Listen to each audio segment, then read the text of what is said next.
Quando Jesus fala, meu Pai e eu somos um, podemos concluir que o Mestre esteve em espírito na visão de Deus? Se olharmos a questão número 11 do Livro dos Espíritos, Kardec pergunta assim: um dia um homem verá Deus? E a resposta foi: quando não mais estiver obscurecido pela matéria e pela sua perfeição, o homem verá e compreenderá Deus. Jesus é o Espírito perfeito. Jesus é o Espírito puro. Contempla a face de Deus. Então, sim, Jesus via e entendia Deus. E é interessante essa pergunta por causa do pronome meu Pai. Observemos que há momentos que Jesus dizia meu Pai, há momentos que Jesus dizia vosso Pai, e há momentos que Jesus dizia Pai Nosso. Três pronomes possessivos diferentes: meu, vosso e nosso. Três pronomes possessivos. Jesus dizendo meu Pai é Deus no entendimento dele. Como ele, Jesus, entendia Deus, meu Pai. Por isso ele dizia, meu Pai e eu somos um. Como ele entendia Deus. Quando dizia vosso Pai, como nós entendemos Deus. Sede perfeitos, como perfeito é o vosso Pai. Lá no capítulo 5 de Mateus, quando ele dizia lá, sede, pois, vós perfeitos, como perfeito é o vosso Pai que está nos céus. Se Jesus tivesse dito, sede perfeitos, como perfeito é o meu Pai que está nos céus, não seria possível. Por que não seria possível? Porque meu Pai é como Jesus vê Deus. Mas como ele disse, vosso Pai, ele está dizendo, em outras palavras, hajam em conformidade com a visão que vocês têm de Deus. Se para vocês Deus está nessa altura, hajam nessa altura.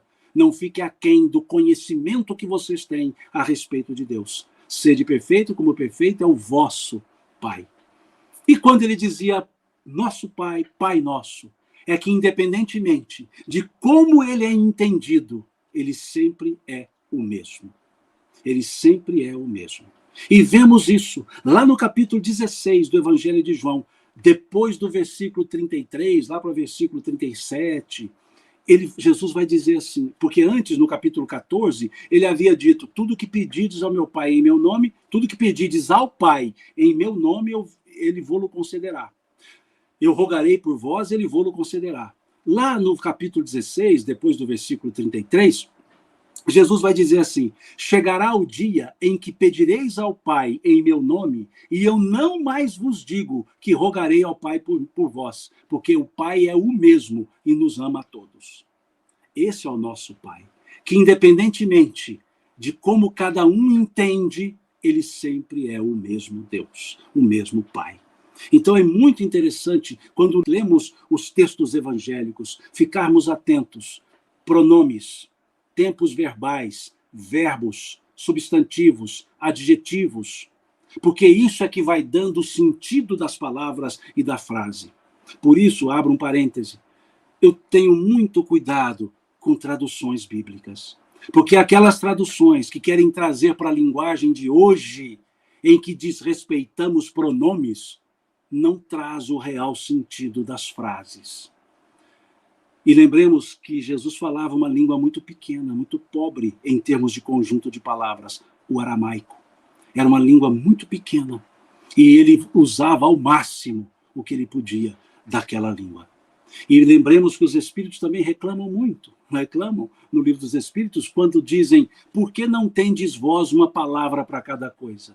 Mostrando que faltam-nos palavras para expressar muitas coisas e, infelizmente, as pessoas querem reduzir o nosso vocabulário. Já não é suficiente para expressar tudo o que precisamos e ainda querem reduzi-lo em nome de uma economia vernacular. Então, cuidado com as traduções. Fiquemos atentos e sorvamos a beleza de uma escrita que traz esses ensinos apenas colocando pronomes que nos indicam o real entendimento daquelas circunstâncias e palavras.